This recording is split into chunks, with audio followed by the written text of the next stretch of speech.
COVID-19 cases are on the rise. Hospitalization rates are skyrocketing, and unfortunately, many of our loved ones have died. We have the power to limit the devastation and disruptions caused by the coronavirus, and it starts by being responsible.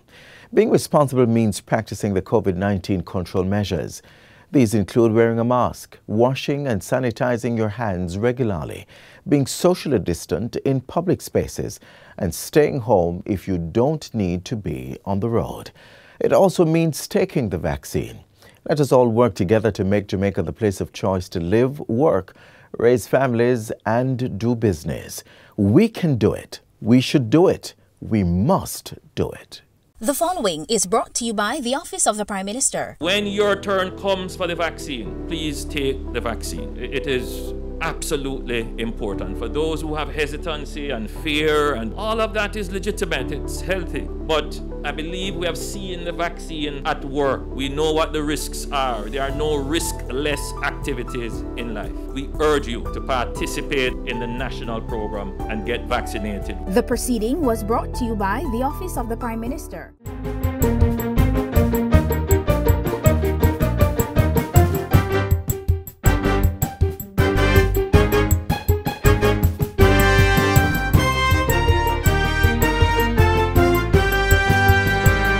Good day, I'm Stephen McHugh, and this is your JIS News for Monday, September 6, 2021. Thousands of students went back to school this morning virtually. As rising COVID-19 cases forces government to delay the resumption of face-to-face classes, students are being taught using online modalities along with radio and television lessons, complemented by printed learning packages or kits. During her back-to-school message, Education Minister Favour Williams also pointed out that audio learning apps are available for download on phones. In addition, 2 24-hour television channels have been launched, one for primary school students and the other for secondary schools. Live and recorded lessons will be available 24 hours per day, 7 days per week. Even if you only have a rabbit ear television, you can access our 24-hour television channels. This year, we will redouble, triple, quadruple our efforts to reach our students who were unreachable last year. We must remain true to our mission of not leaving any child behind. The Ministry of Education is warning the public about a scam that is intended to get them to deposit money into a local bank account, supposedly to get a laptop or tablet. In a statement on Sunday, the ministry pointed to reports of students being contacted via email advising that they are beneficiaries of either a 14-inch laptop or 10-inch tablet for which they are required to pay a $5,000 fee to a local bank account. The ministry is asserting to parents and students that this is a scam. The email address being used, moe.schoolbeneficiary.jm@gmail, does not belong to the Ministry of Education, and there is no program requiring students to pay a fee to obtain a laptop or tablet from the ministry. Members of the public are urged to be on the alert and not to be fooled by this latest scam. Over 1,000 persons were vaccinated during a Blitz event in West Kingston last Thursday. It was organized as part of the state's drive to increase access to COVID-19 vaccines within communities. Prime Minister Andrew Holness toured the West Kingston sites and urged persons to be ambassadors of the state's vaccination drive. When you leave here today and you go back home, encourage your friends, encourage your neighbors, encourage your family members, and explain to those who might have some fear and skepticism that the process isn't difficult, it isn't hard, it isn't painful. Mr. Holness also shared plans to create a vaccination operationalization task force, which will seek to expand the number of persons available to administer vaccines to the public. We want to get our retired nurses and doctors. We are going to be asking our diaspora from overseas who may want to come home and assist. And there are many persons who are medically trained and who are nurses who would have left the system. Some of them still maintain their professional accreditation and qualifications. And once they meet the certification level by the Ministry of Health, then we can create this dedicated pool of vaccinators. Meanwhile, well over 2,000 tourism workers were vaccinated in the first 3 days of a Blitz event organized by the new Tourism Vaccination Task Force. The task force was established to facilitate the vaccination of all tourism workers island-wide through a partnership involving the Ministry of Tourism, Jamaica Hotel and Tourist Association, and the Private Sector Vaccine Initiative. The first Blitz event inoculated 1,200 workers at the Pegasus Hotel on August 30. Another 556 over 2 days at Sandals Negril, and 385 at the Moon Palace in Ocho Rios last Friday. Another 320 workers also received the jab at Moon Palace in a previous blitz. Minister of Tourism Edmund Bartlett says the drive to vaccinate 170,000 workers across all subsectors is a tall order, but doable, as more persons are showing a willingness to get the jab. More blitz sites are to be set up in Negril, Ocho Rios, Montego Bay, and the South Coast, with the hope of vaccinating up to 600 persons per day at each. Discussions are underway to explore direct flights from the Middle East to Jamaica. Marketing Communications Manager at the Jamaica Tourist Board, Essie Gardner, says Jamaica is opening conversations with a number of airlines while in Dubai for World Expo 2020. So we are having discussions. That's one of the things that we'll be doing to ensure that we can have transfer of people between the two regions. Expo 2020 Dubai was originally scheduled to run from October 20, 2020 to April 10, 2021, but was delayed due to the pandemic. It will now be held from October 1, 2021 to March 31, 2022. And finally, government is formulating the first 2021-22 supplementary estimates to address critical needs emerging in the country. The current approved budget for this fiscal year earmarks $830.8 billion in expenditure. Finance Minister Dr. Nigel Clark says the supplementary budget will be tabled in Parliament by the end of September. In a statement on Friday, Minister Clark revealed that robust revenue outturns recorded for the first 4 months of the fiscal year had provided room to deal with expenditure pressures brought on by the intensified COVID-19 pandemic. The minister says revenues exceeded budget inflows by $17.3 billion, contributing to the primary surplus balance going past the $26.4 billion targeted for the period. He adds that the robust revenue performance reflects the much higher than anticipated GDP growth recently projected by the Planning Institute of Jamaica to be at 12.9% for April to June 2021 compared with the prior year. Dr. Clark says the supplementary budget will address crucial financing requirements of the health sector as well as more targeted support for vulnerable populations, among many other areas of acute expenditure needs. And that's it for JIS News Today. I'm Stephen McHugh. Thanks for watching.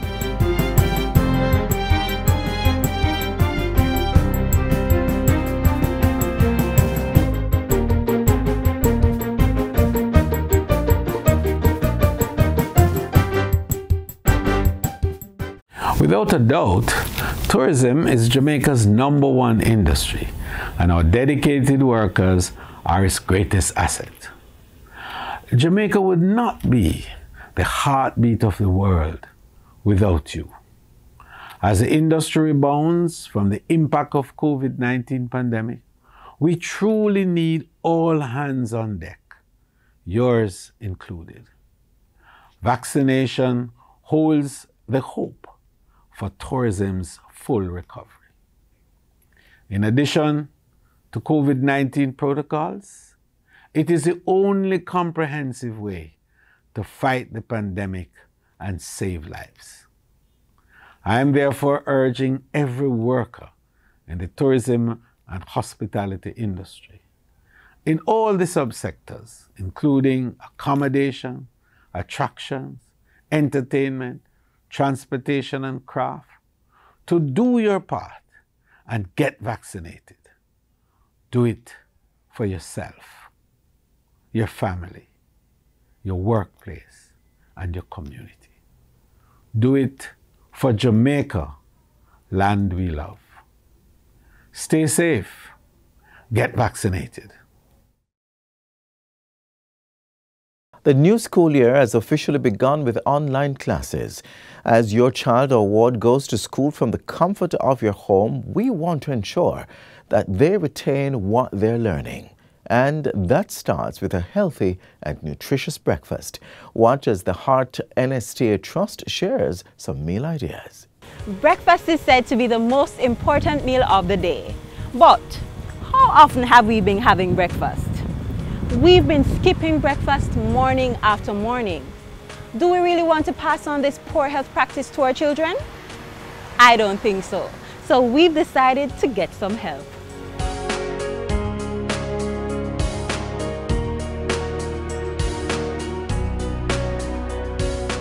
The Granville campus of the Hartress NTA's Northwest TVET Institute has offered to render some assistance by giving us some quick and easy meal ideas that's fit for the entire family.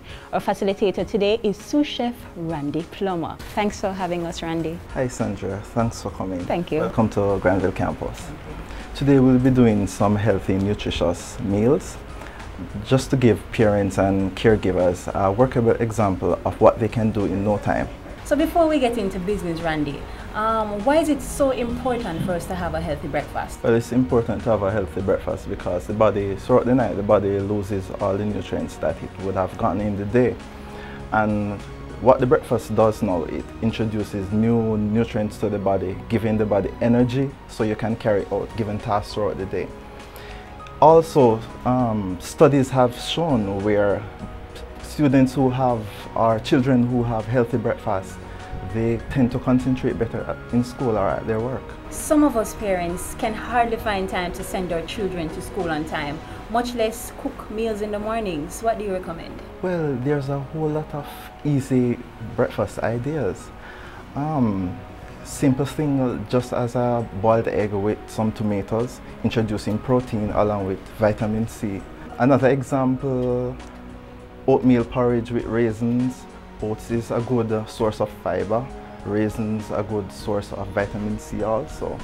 So there are many ways that you can do simple dishes that doesn't take much time. Okay, so with that said, let's get started. Okay.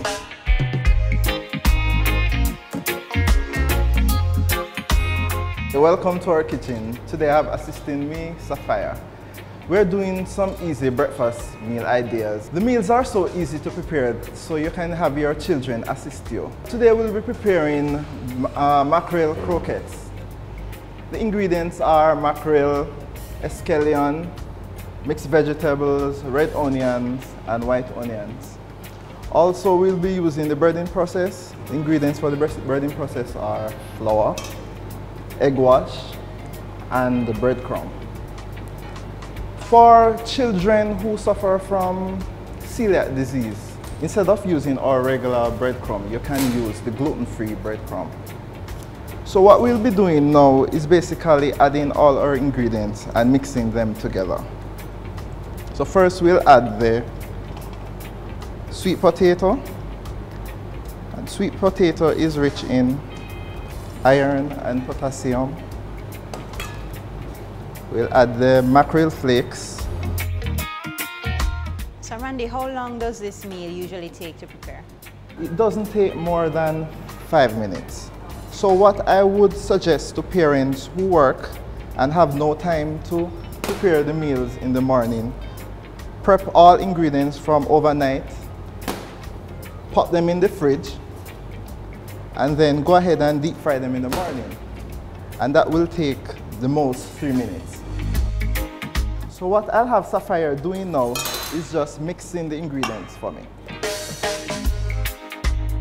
Okay, well done, Sapphire. We'll now add some eggs for binding. Just mix the ingredients thoroughly. What we're going to do now is make some mini balls. So just squash everything together. It's almost the size of a golf ball. So we then coat it in flour, then egg wash, then breadcrumb. Sapphire is going to help me make one of the balls. Take up a small amount, squash it together. Squash it. Squash it with your hands like that. Squash it and just gently roll it. Okay, well done, Sapphire. Okay, and how many of these balls do you usually recommend? Normally for age group 5 to 11, I would recommend 8 ounces. So you're looking at about 4 to 5 of these balls. And portion control is very important because the correct portioning of food alleviates obese children. You have a whole lot of obese children all across the world, and overeating is one of the main factors. And now we'll move to the fryer. We're going to fry these croquettes until they are golden brown. And this should take no longer than 2 to 3 minutes. And the taste is very great. So the mothers and single mothers who have a short period on their hands to prepare breakfast in the morning, this is one of the easier way to go. And it's very nutritious. As you saw, we had a lot of vegetables in there, along with the mackerel that is rich in omega-3. You know, omega-3 is good for heart health. It prevents against heart disease. If you are a vegetarian, you can use veggie chunks or veggie mince. Quick and easy to prepare and also nutritious. Don't they look nice? Wow! This is really good. Come here, help yourself.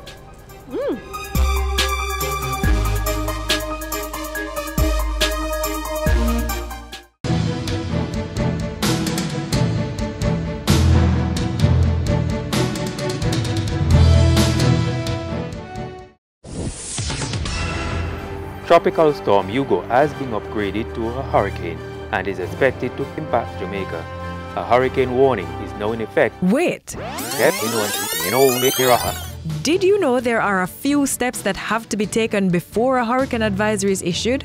Once a tropical cyclone has formed in the Atlantic or the Caribbean, the Met Service monitors it and puts plans in place in the likelihood that the system will affect Jamaica. Hugo, we required additional staffing, especially for These include increasing the number of technical staff working at the National Meteorological Center and the number of upper air observations daily, and ensuring that the weather and technical equipment in the office are fully functional. They are in constant dialogue with the National Hurricane Center in the United States, which provides regular updates on the system. Once the Met Service does an assessment and determines that the system is a threat to Jamaica, the following will unfold. Yes, Prime Minister, Holiness. Yes, Evan Thompson here from the Met Service. I'm really just calling to update you on the situation with Hurricane Hugo. It continues to move closer to the island, and so we believe that it will be necessary for us to move to that hurricane warning. So we're just making sure that we have your approval. Then? Hello, yes, Hurricane Specialist, please. Hi, how are you doing? Evan here again from Jamaica. Right, I've just spoken with the Prime Minister. He's in agreement that we go to the hurricane warning by 5 o'clock this evening. That's correct. The National Hurricane Center publicizes this information internationally, and the Met Service prepares and sends bulletins to the local media. And that is how we get here. A hurricane warning is now in effect for the island. And as the country prepares for the weather system, the Met Service continues to play a critical role in the country's disaster readiness, providing information to the Office of Disaster Preparedness and Emergency Management and the local government ministry.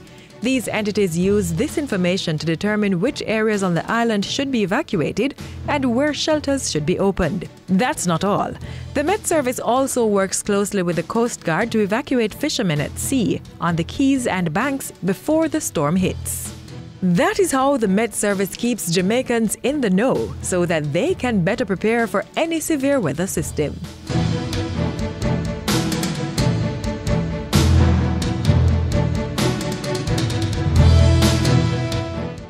COVID-19 related deaths are on the rise. As we said earlier, there are things to be done to minimize the loss.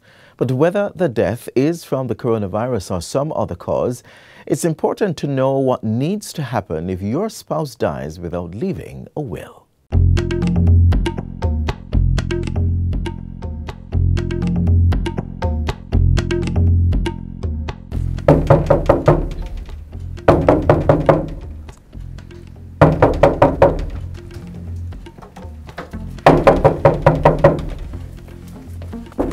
Anna, why are you knocking down my door? What is it? Jackie, I don't know what to do. From Jason dead, I have nothing to give to the children, and I don't know where to turn. So why you didn't go down to the Administrator General's department, the place I told you about the other day? Lord Jackie, I know you try to help me, you know, but remember say me and Jason never did marry, you know. What do you mean by that, Anna? The law say, If a single man and a single woman live together as husband and wife for 5 years and more immediately before death, then he or she is considered a spouse. Really? That mean me can't get something then? Cause boy, it rough, you know. Yes, man, just go down there, tell them about the case, that Jason died, leaving no will, house, and children under 18 years. Go down there and see what them can do for you. A true you're talking, Jackie. Where is the place there again? Down a waterfront, man. 12 Ocean Boulevard. Go down there, talk to them, and see if them can help you. Okay, I'm going down there right now.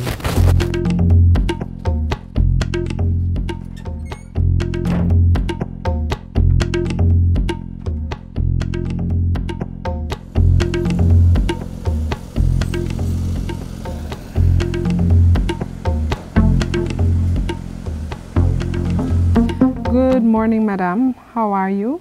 Good morning, miss. I hear that the Administrator General's department can help me. You see, my children, them father died, leaving me with the 2 pitney them, and I'm me alone I care for them. Did he leave a will? Will, ma'am. After Jason never ready for dead, how come him come from work and drop down dead? My friend tell me say under the law, I'm considered a spouse. By the way, who is a spouse? Under the Interstates, Estates and Property Charges Act, a spouse is a single man and woman living together as husband and wife for 5 years or more. By living together, the two persons should not have been separated at any time during the 5 years immediately before death. A surviving spouse includes a person who is legally married. That is, he or she went in front of a pastor and took the vow of marriage. If Anna meets the requirements, she can hire an attorney at law or go to the legal aid clinic to apply for an order from the court declaring that she's a spouse. Some of the questions the court will look at are: did Anna and Jason break up during the 5 years? Did Jason have any children born in the same year as Anna's children? The court will also want to know if Anna or Jason were married before and not divorced. Once the order has been granted, the spouse would be entitled to benefit from the estate of the deceased. For further information, you can visit the Administrator General's Department in Kingston, 3rd floor at the Office Center Building, 12 Ocean Boulevard, or call us at 922-183023. You can also visit our Western office at the 2nd floor of the National Housing Trust Building at 42B Union Street, Montego Bay, St. James. Telephone 630-4261. Our website is at www.agd.gov.jm. That's the Administrator General's Department, securing your legacy.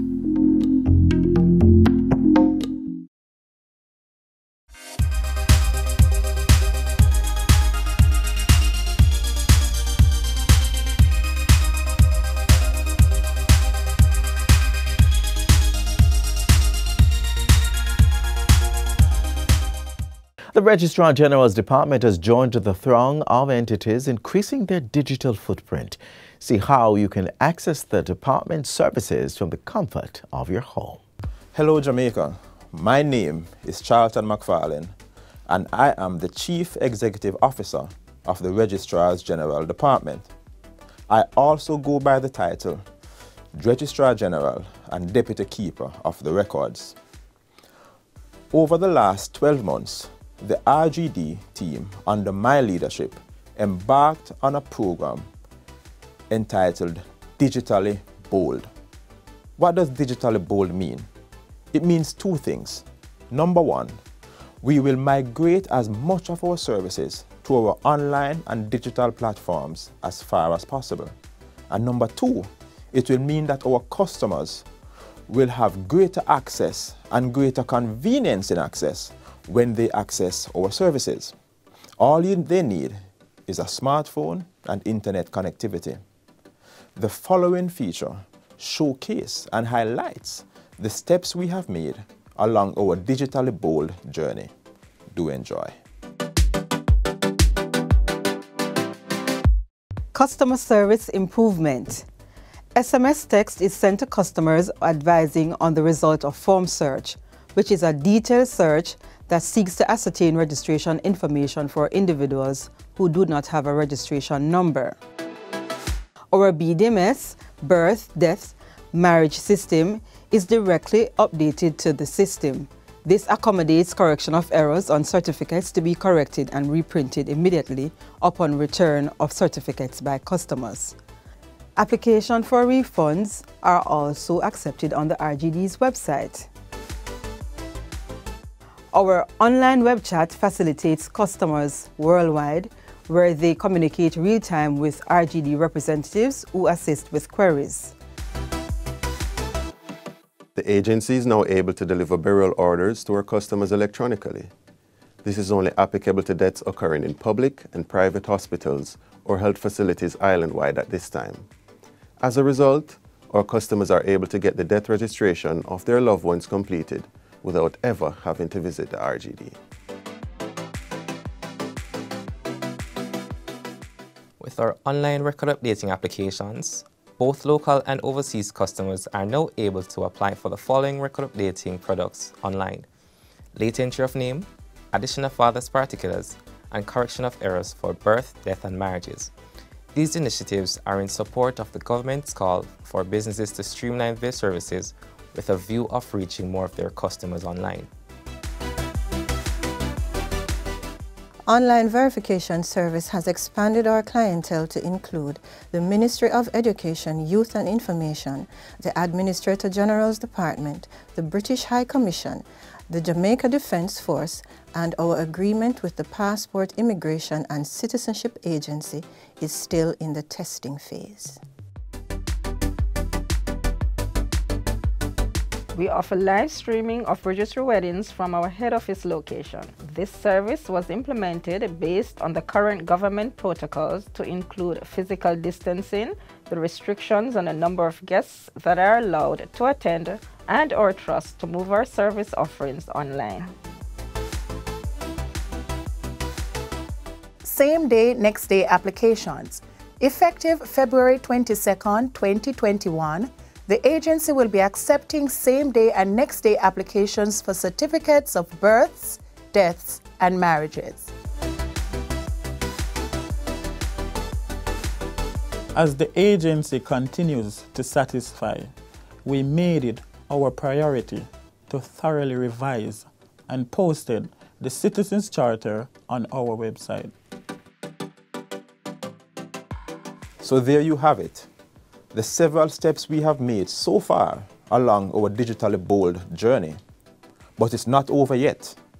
As you are aware, Jamaica is preparing for the implementation of the National Identification System, and the Registrar General Department will be the agency transformed to deliver that service to Jamaicans.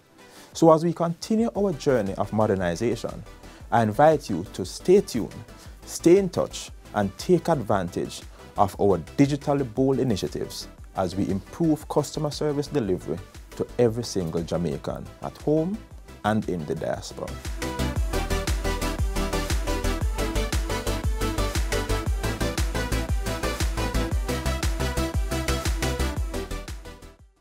And that's where our journey ends, but only for today. Be sure to join us tomorrow around about the same time for more information you can use.